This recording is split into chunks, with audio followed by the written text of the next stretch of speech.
Ya, perfecto. Buen día a todos. Soy el doctor Rodrigo Fernández Melgar, médico patólogo. Hoy día vamos a dar continuidad al tema de hoy, de patologías ambientales. Y les voy a pedir que por favor escriban su nombre completo desde ahora en el chat. Así queda evidenciado a todas las personas que están el día de hoy. Y esto se va a considerar como lista, ¿no? Entonces, por favor, tómenlo en cuenta, que sea nombre completo, completo. ¿Ok? Entonces, de esa manera vamos a tener continuidad de todas las personas que estén en el chat el día de hoy. Entonces, sin más preámbulos, vamos a empezar a compartir. Mm,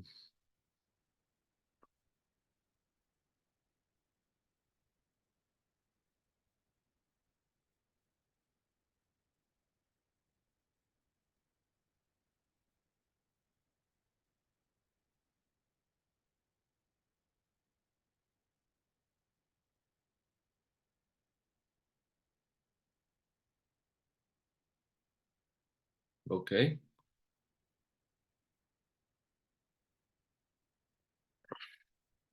¿Pueden ver la imagen? ¿Me escuchan con claridad? Sí, doc. Sí, doctor. Ok, Sí, perfecto. perfecto. Entonces, primeramente, espero que les haya ido excelente el día de ayer en su examen parcial. De todas maneras, lo he hecho relativamente muy fácil para que todos tengan la oportunidad, ¿no? De aprovechar este examen, ya que el final normalmente siempre es un poco más, es más tedioso, ¿ok? Es más difícil normalmente, ¿ok?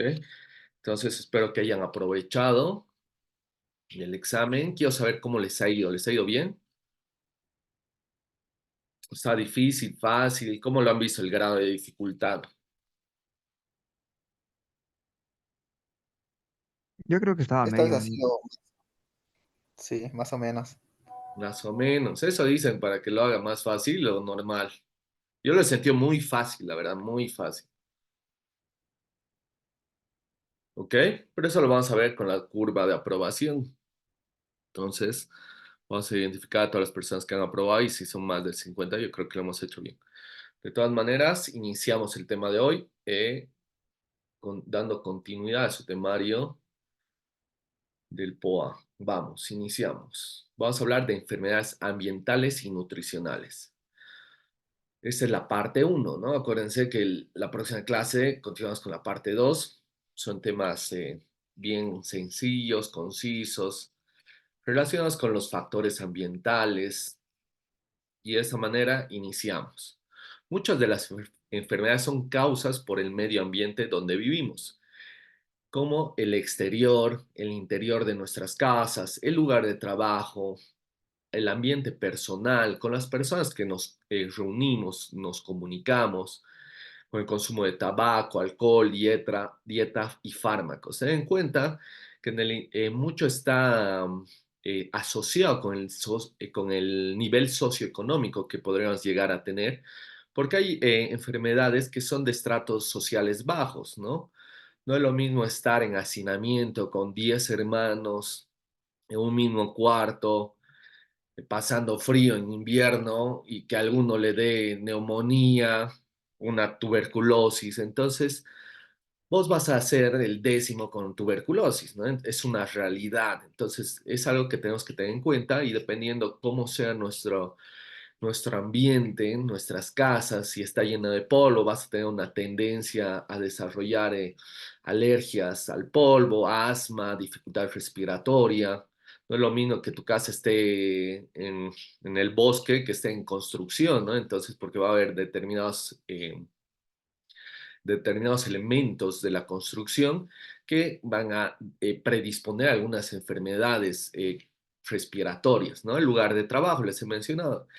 Hay personas que están expuestas a diferentes agentes, ¿no? Algunos pueden ser microorganismos, por ejemplo, los médicos que están en terapia intensiva, las enfermeras que nos colaboran con un trabajo impecable, ¿no? Porque uno está expuesto a diferentes enfermedades, una neumonía que sea nosocomial, que es adquirida en el hospital no va a tener la misma gravedad que lo que pasa en el bus, ¿no? Porque es en el que va a ser nosocomial, ¿no? Entonces va a ser una bacteria diferente que otra que es adquirida en la comunidad, ¿no? Una adquirida en la comunidad es una bacteria simple, a diferencia de una que sea nosocomial, que es multiresistente, ¿no? Estamos hablando que sea multiresistente. Hacemos referencia a la Klebsiella específicamente, a las pseudomonas, entonces necesitan un antibiótico de amplio espectro, que eso es hasta carísimo. Estamos hablando de más de $100 por ampolla y te tienen que poner 14, entonces es una inversión grande, ¿no? El ambiente personal, les comentaba en la anterior clase, consumo del tabaco, el alcohol, dieta, fármacos. Acuérdense, si ustedes tienen 3 amigos alcohólicos, el cuarto, adivinen quién va a ser. Ustedes, obviamente. Si ustedes con quién se juntan determina el éxito que podrían llegar a tener, ¿no? Entonces, igual en el tabaquismo, de igual manera, ustedes pueden apreciar las personas que aunque no consuman ni sepan fumar, pero si están al lado de su padre, su madre que fuma, entonces son fumadores pasivos. Entonces, la gravedad que uno tenga va a ser relativamente igual a la que el que consume, ¿no? Y va a predisponer a algunas enfermedades determinadas, por ejemplo, el cáncer de laringe, ¿no? En el alcohol va a ser una cirrosis hepática, va a haber una fibrosis hepática. La dieta, entonces, es importante, no es lo mismo que te juntes con los 3 amigos que suben el Cristo cada sábado que sean los 3 amigos que les gusta Burger King, ¿no? Entonces puede también haber algunos fármacos asociados a diferentes tipos de enfermedad, dependiendo si se administran con exceso. Uno de estos es la prednisona, les he mencionado la prednisona, es un fármaco que se utiliza muchísimo, pero a veces de manera indiscriminada. La prednisona, ¿ok? Entonces acuérdense que la prednisona tiene que ser administrada de manera gradual, dosificada, y el retiro tiene que ser igual gradual. Empiezas con poco, hay una curva máxima y cuando tienes que retirar el fármaco no tiene que ser drástico, digamos, porque tiene efectos secundarios y una de las consecuencias es el síndrome de Cushing, también en este tipo de fármaco que produce diferentes anomalías, ¿no? A nivel del cuerpo por el exceso de este fármaco. También, imagínense, tiene cara de luna, jiba de búfalo, tiene obesidad centrípeta, que es relacionada a la porción central del cuerpo, estrías violáceas, hipertensión asociada. Entonces ya es un síndrome. El síndrome es el conjunto de enfermedades, ¿ok? En diferentes sistemas. Acuérdense eso. Vamos, una enfermedad ambiental hace referencia a lesiones y a enfermedades causadas por la exposición a agentes físicos, químicos en el ambiente, lugar de trabajo y en el ámbito personal. Les he dicho, los pacientes que utilizan, que están en la metalúrgica, que están soldando, que están con níquel, que están realizando trabajos en el techo con asbesto, entonces van a inhalar los pacientes que están en las minas, entonces van a tener diferentes enfermedades ya respiratorias en este tipo de casos, predisponiendo a un cáncer de pulmón, ¿no? Hemos visto el cáncer de pulmón que va a estar inducido por va a estar determinado por el lugar de trabajo, el ambiente por el que está, porque acuérdense, una persona normal trabaja mínimo 8 horas, 8 horas a 10 horas, entonces el lugar de trabajo va a estar más en su trabajo que en su casa, ¿no? Obviamente obvian las horas de sueño y el tiempo que transcurre entre lo que es el ir al trabajo, el movimiento que se realiza, ¿no? El ir y volver del trabajo. Vamos. Hay que hablar específicamente de los xenobióticos. Los xenobióticos son sustancias químicas exógenas, son absorbidos mediante inhalación, ingestión y contacto con la piel. Pueden eliminarse o bien acumularse en la grasa, los huesos, cerebro y otros tejidos. Las vías van a ser el aire, ¿no? Que puede ser, por ejemplo, Puede ser el bacilo de Koch, de la tuberculosis, ¿no? Que está en el aire, en las microgotas que pueden esparcir en el agua. Mucho del agua está afectada en nuestro medio, como es la cólera, hay muchas enfermedades. Por ende, el agua no es potable, no es para ingerir. En el suelo estamos hablando de algunas enfermedades. Acuérdense que muchos de los vegetales son de tallo corto. Entonces, por ejemplo, no sé, la lechuga es una, es un vegetal de tallo corto. Entonces, el riego que produce para la producción de este vegetal, la mayoría de los casos es con aguas no potables, hervidas. Entonces, hay una mayor predisposición a que haya microorganismos, ¿no? De cualquier índole. Entonces, por ende, hay que tener cuidado con la ingesta de estos vegetales, ¿no? Tratar de que sean sellados, volverlos a utilizar, o sea, volverlos a lavar, utilizar DG6, entre otros. Entonces, de esa manera podemos evitar, porque eh, son verduras de tallo corto, y no solamente verduras, hay frutas también que se almacenan, no es lo mismo una manzana que este tipo de vegetales, ¿no? Entonces empezamos. Entonces va a una exposición humana donde puede ser reabsorbido por la piel, por el pulmón y por la ingesta, ¿no? Por un aparato digestivo a través del estómago y se reabsorben todos los nutrientes en el intestino delgado. Va a haber una absorción en el torrente sanguíneo que pasa, atraviesa el endotelio vascular y se deposita, hay una distribución tisular, ¿no? Esta puede ser en la grasa, en los huesos, en el cerebro, dependiendo, se realiza un metabolismo y dependiendo el agente, puede producir una toxicidad o puede producir un almacén y por ende una excreción, ¿no? Puede almacenarse en el tejido adiposo, en el músculo, en el hueso, en el cerebro, y si no es excretado, ¿no? Se excreta a través del hígado, se puede excretar a través del riñón, como a través de las heces, ¿no? Entonces tiene estas tres vías, este ciclo de administración. Vamos, los xenobióticos tienen dos vías finales. Una va a ser con la eliminación, con la orina, les he dicho, a través del riñón, es excretado por la bilis o las heces que llega a través, se desemboca en la segunda porción del intestino delgado, en la segunda curvatura, acuérdense, en la polla de Vater. Entonces, de esa manera se elimina desde la vesícula biliar y otro es produciendo ya una toxicidad que se almacena, produciendo defectos a corto y a largo plazo.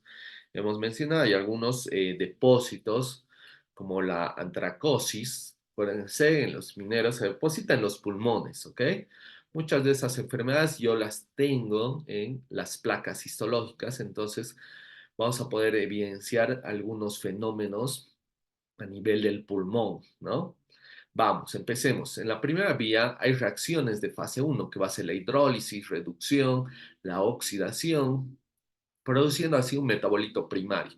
Posteriormente hay una segunda fase que es la glucuronidación, la sulfatación, la metilación y la conjugación.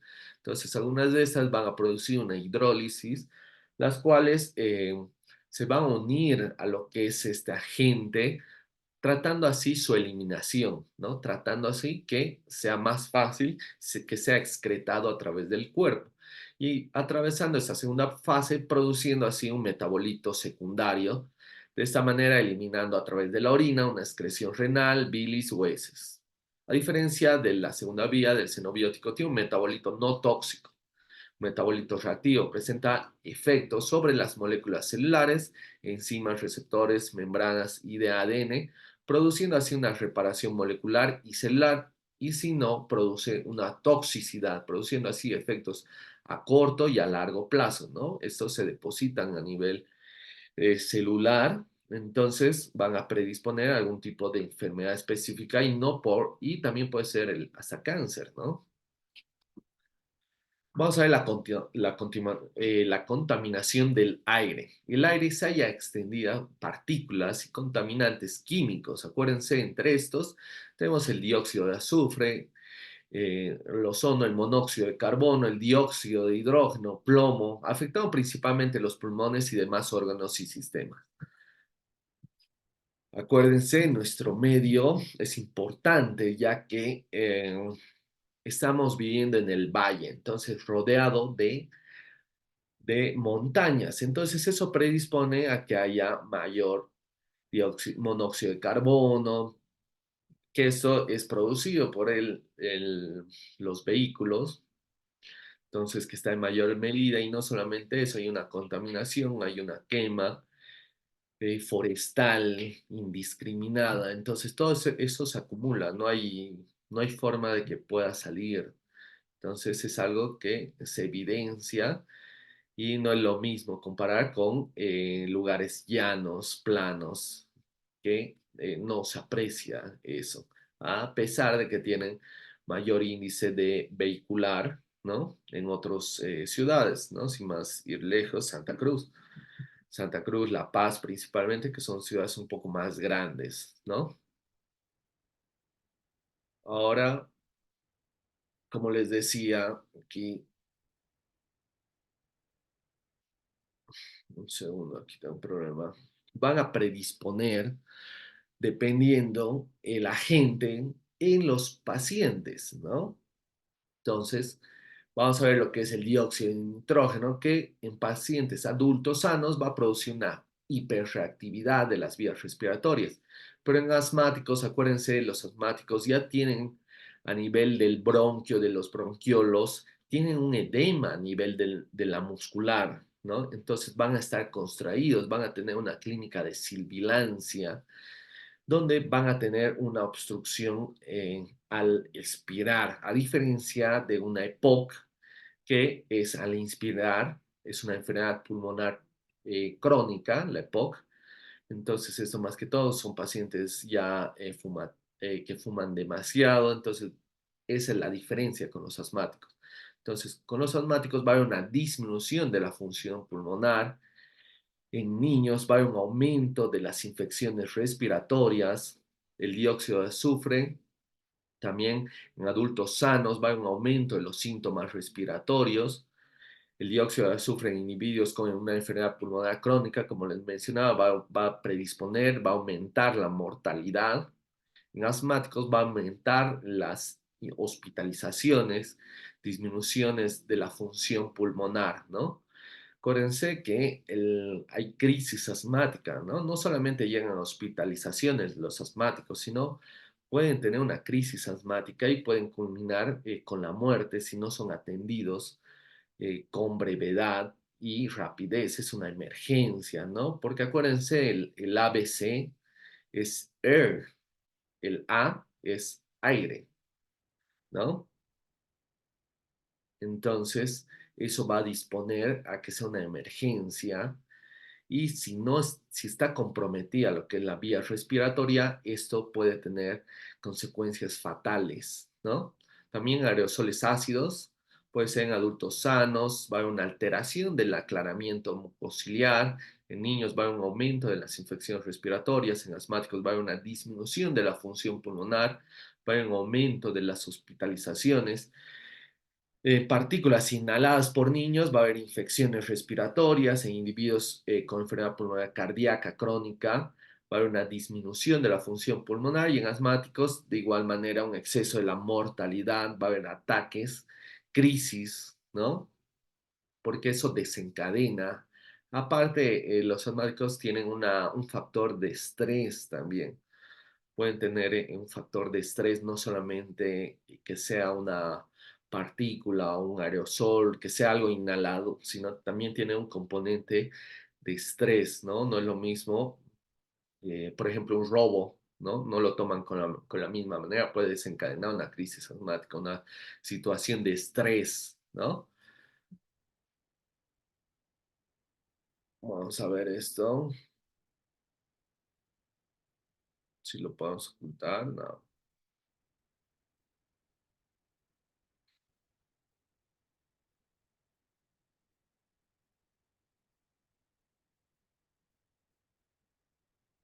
Vamos, siguiente, a ver.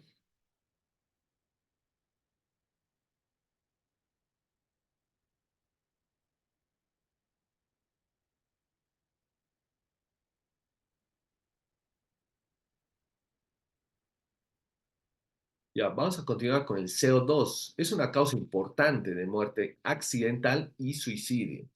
Es inoloro, no se puede ver, ¿no? Es incoloro, no se puede oler, no se puede ver y no se saborea, ¿no? Se une a la hemoglobina causando una hipoxia sistémica y depresión respiratoria, llegando así a la muerte. Hay síntomas de cefalea, mareo, náuseas, incontinencia, depresión respiratoria. Y acuérdense, esto, hay muchos accidentes de suicidio, ¿no? Por el CO2, he visto muchos en automóviles, algo así, se cierran ventanas y desprenden el CO2, entonces se acumula en exceso, ¿no? Entonces siempre llega primero, acuérdense que nosotros necesitamos el oxígeno que se está mediado ya por la hemoglobina, porque es el que conduce. Entonces, como pueden apreciar en la imagen superior derecha, vemos las células rojas, ¿no? Que tienen esta forma bicóncava, ¿no? De color rojo, la cual presenta a nivel de los pulmones oxígeno. Eso se une con la hemoglobina y eso es un transporte el cual llega al torrente sanguíneo, ¿no? Y de esta manera atraviesa el endotelio y llega a todo el tejido celular para poder oxigenar, ¿no? Pero esto compite con el CO2, ¿no? Entonces, de esa manera hay una disminución del oxígeno, produciendo así una hipoxia, y no solamente específica, sino ya sistémica, causando ya una insuficiencia respiratoria. Esto se ve mucho en pacientes con HI, que es histeria, ¿no? Entonces son pacientes que se producen una, un incremento del CO2 en su cuerpo porque respiran de manera rápida, ¿no? Almacenando CO2 en su organismo. Entonces almacenan CO2 en su organismo de tal manera que producen una acidosis, viene una hipoxia y se desmayan, ¿no? Produce mucho cefalea el CO2 también. Entonces eso igual predispone en pacientes con HI, ¿no? Entonces produce una acidosis metabólica, tendiendo así una depresión respiratoria y por ende se traduce en un desmayo, pierden la conciencia, se golpean. Eso también es importante. Continuamos con los metales como contaminantes ambientales. En esto los más importantes tenemos el plomo, mercurio, arsénico, cadmio. Son los metales pesados asociados a los defectos nocivos en los humanos, ¿no? Entonces tenemos en la imagen derecha algunos ejemplos, específicamente con la metalúrgica, cuando sueldan, se ponen en la dentadura, se llegan a poner diferentes metales pesados, específicamente oro en nuestro medio, ¿no? El, las pilas igual desprenden diferentes metales nocivos ya para nuestro cuerpo, por eso tienen que ser almacenados de forma diferente, ¿no? Separado del resto, porque no es lo mismo. Vamos con el plomo. Acuérdense, el plomo ocurre cuando se contamina el aire y los alimentos.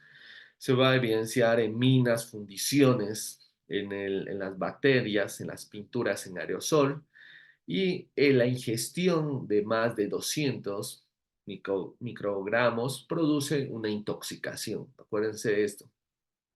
Hay una intoxicación a este nivel, pero en dosis más bajas tiene otra sintomatología, ¿no? Que lo vamos a ver a continuación. Acuérdense que no es lo mismo en niños como en adultos. Entonces,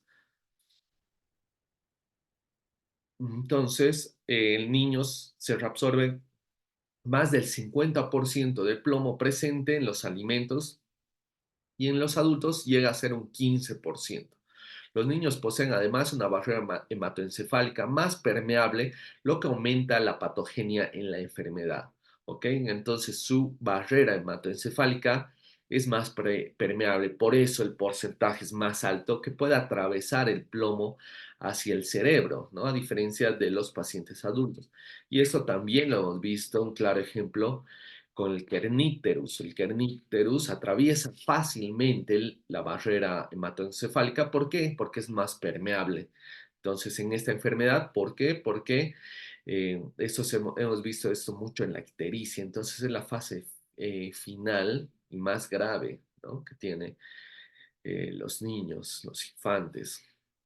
Y esto lo vemos de igual manera con el plomo. Entonces, más del 50% del plomo presente en los alimentos es atravesado, ¿no? A diferencia de los adultos. Y esto lo vemos de manera esquemática en esta porción donde cuando es plomo, un 10 picogramos sobre mililitro, vemos una toxicidad sobre el desarrollo, va a haber una disminución de la audición, del crecimiento, va a haber una afección en la función nerviosa periférica, efectos fetales por transferencia placentaria, va a haber una disminución de la velocidad de la conducción nerviosa, va a haber un aumento en la concentración de protoporfirias eritrocíticas, va a haber alteraciones del metabolismo de la vitamina D, va a haber alteraciones en la homeostasis del calcio, y cuando llega aproximadamente a un 40 picogrados mililitro hay una disminución en la síntesis de la hemoglobina. Entonces ya vemos una afección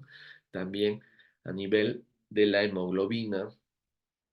Ya cuando llega a 100 picogramos mililitro, va a haber una afección ya hacia el encéfalo, acuérdense, atraviesa, produciendo así una encefalopatía, llega al riñón, nefropatía, una anemia franca, por ende por la hemoglobina, ya no va a tener ese transporte desde antes, produciendo así cólicos, ¿no? Dolores múltiples. Más de 150 picogramos llega a la muerte por intoxicación. Entonces es para tener en cuenta que es el plomo.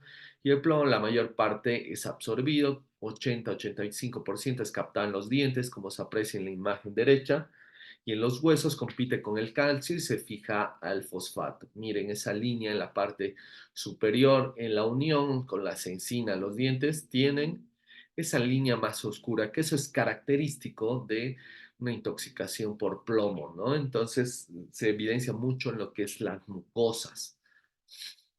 El depósito de los tejidos, como el sistema nervioso, causa neuropatías periféricas en adultos y un saturismo en niños, produciendo, eh, produciendo trastornos de lo que es la conducta y alteraciones de las habilidades organizativas. Y puede producirse, como podemos apreciar de manera esquemática, todas las afecciones a nivel del cerebro, en adultos, cefalea, pérdida de la memoria, en niños va a haber una encefalopatía, hay un deterioro mental, en las encías va a haber una línea de plomo, que lo hemos visto, en cuanto al sistema sanguíneo va a haber anemia, en los nervios periféricos va a haber una desmielinización, acuérdense que no va a tener la misma transferencia que pueda llegar a tener la axona, el axón, con la ausencia de la mielina. Entonces, la transmisión nerviosa, esta va a ser deficiente, ¿ok? Va a ser más lenta. Acuérdense que con la mielinización a nivel de los axones, tiene una respuesta más rápida la transmisión eléctrica, ¿no? La transmisión nerviosa. En cuanto al riñón, va a haber enfermedades tubulointersticiales crónicas, entonces va a estar afectado lo que es el glomérulo, va a haber una pérdida en lo que es el filtrado, ¿no? Glomerular. La afección del tubo digestivo va a haber dolor abdominal, por eso les decía cólicos generales, En los huesos, los niños presentan depósitos radiodensos en las epífisis y eso se aprecia mucho en la imagen derecha. Miren, ustedes pueden apreciar el puntero, tal vez, del mouse. ¿Alguno? Sí, Doc, se ve. Ah, ok, perfecto. Entonces, de esta manera se ven estos depósitos radiodensos que son característicos de este tipo de lesión, ¿no? Acuérdense que hay factores ambientales, pinturas en aerosol, fundición, minas, extracción de plomo y la cremación en bacterias que predisponen a este tipo de afección, ¿no? Y los no laborales, que va a haber lo que son suministro de agua, polvo en pinturas, tubos de escape en los automóviles, el suelo urbano en construcción, que esto puede igual determinar, ¿no? Que es el plomo. Ahora vamos a hablar del mercurio. Escuchen, tenemos un tiempo limitado con lo que es el Zoom. Nos están avisando que hay el tiempo restante de aproximadamente 2 minutos. Entonces, vamos a dar continuidad, ¿no? Con el tema, vamos a reconectarnos para seguir con la teórica del día de hoy, ¿ok? Entonces, ni bien lo tenga el link, se los envío, ¿ok? Igual por el mismo medio, vamos a proporcionar a los jefes de grupo, produciendo así la diseminación, ¿no? del link. Entonces, estén atentos porque cualquier rato se podría llegar a cortar, ¿ok? Entonces, falta 1 minuto, no creo que valga la pena empezar con Mercurio, entonces estén atentos, ¿sí? ¿Ok? Al link que les voy a tener que enviar.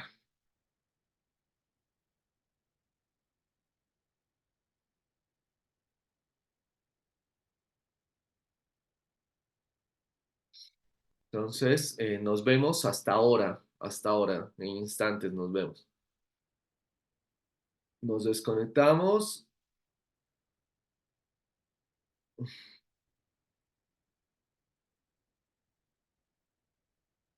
Hasta pronto, enseguida nos conectamos.